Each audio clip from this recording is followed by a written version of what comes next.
By Paul Moss. The World Tonight. Image copyright Getty Images. Image caption Denmark is not participating in the 2015 EU Solidarity Plan, which hopes to settle 160,000 Syrian and Eritrean refugees across the continent. A new project in Denmark aims to help refugees start their own businesses, challenging the perspective, held by some, that they are a burden.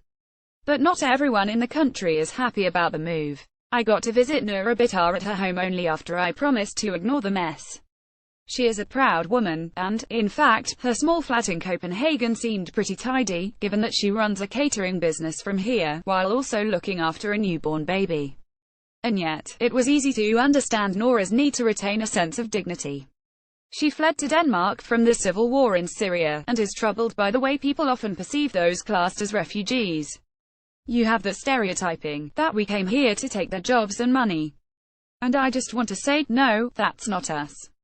Nura set out to dispel that image, despite still reeling from the fighting back in her hometown of Homs, where friends were killed and close family members injured. Image caption Nura Bitar teaches cooking to Danish women who have been victims of domestic abuse. She set up a catering business, hoping it would introduce more Danes to the cuisine of her homeland, while making her financially self-sufficient in the process. But even while she was building up the company, and not yet turning a profit, Nura began offering free cookery classes to Danish women who had been victims of rape or domestic abuse. Danish society gave us security. It gave us a place to stay. I wanted to say thank you. Such gratitude is not always reciprocated. Opinion polls have shown a marked increase in the proportion of Danish people who want to stop refugees coming to their country. Passion and drive. This antipathy has become particularly pronounced since 2015, when more than 20,000 people registered in Denmark as asylum seekers. Danish television screens were filled with images of bedraggled people dragging their worldly possessions along the motorway. Many had crossed the border from Germany, reckoning Scandinavia was a better bet for resettlement. Watching this development was a young academic researcher, Connor Clancy. Image caption Connor Clancy came up with the idea of the entrepreneurship project. Mr. Clancy is something of an immigrant to Denmark himself, born to an Irish father and an English mother. He was doing a master's thesis on management and entrepreneurship, and came up with an idea that was, to say the least, going against the grain. He thought the new refugee arrivals should be seen as a resource, not a burden. Our research showed that when they're in the camps, refugees show a lot of entrepreneurial attributes, he says.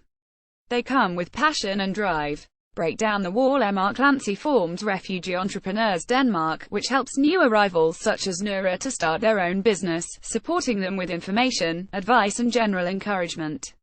He hopes this will enable refugees to become independent, no longer the burdensome Danes seem to fear. And, more ambitiously, he believes these businesses will eventually create jobs that employ local Danes.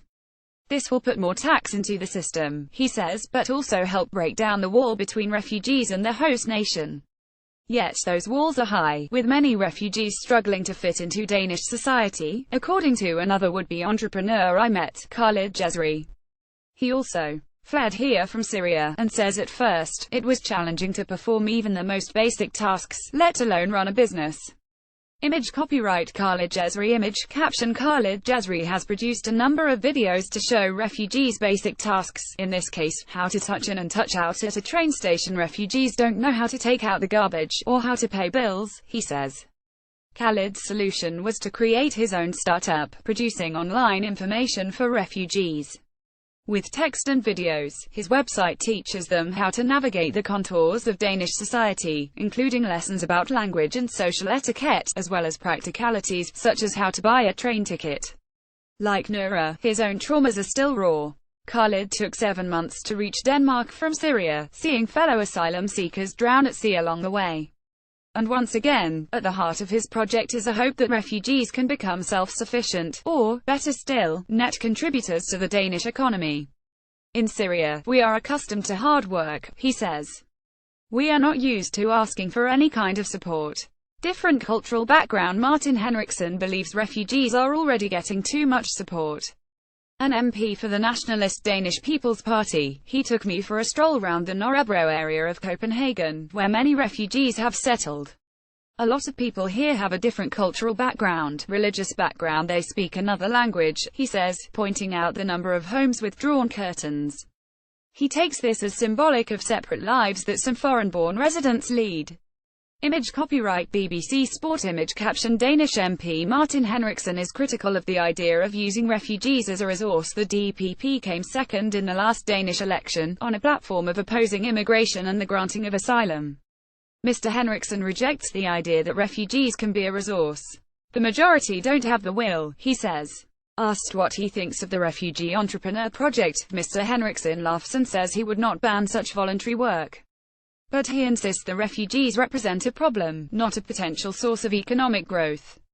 The Danish parliament will reconvene this autumn, at which point the DPP will put forward a motion to stop any new refugees from coming to the country. But Nura and Khalid seem undeterred, with plans to expand their businesses. Khalid in particular hopes his website might one day have versions in other countries where refugees have settled, giving them their own online learning tools to help them become net contributors in their adopted host nations too.